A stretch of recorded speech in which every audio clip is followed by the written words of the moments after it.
यशाच्या प्रवासात स्त्रीला फक्त मेहनत करावी लागत नाही, तिला सहन करावा लागतो मानसिक ताण, एकटेपणा, न बोलता मिळालेलं दुःख. बाहेरून ती स्ट्रॉंग दिसते, पण आतून मन थकलेलं असतं. कोणी समजून घेत नाही, कोणी ऐकत नाही, आणि मग यशाच्या वाटेवर मन हरवायला लागतं.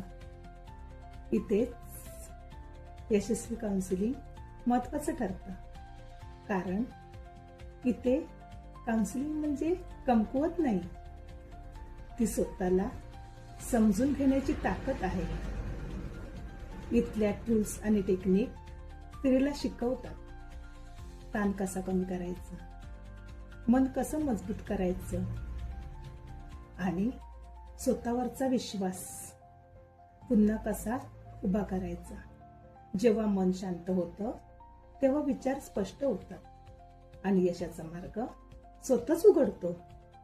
यशस्वी काउन्सिलिंग सेंटर, जिथे स्त्री तर यशस्वी होत नाही, ती मानसिकदृष्ट्या सक्षम होते, आणि हेच यश खरं आणि टिकणारं असतं.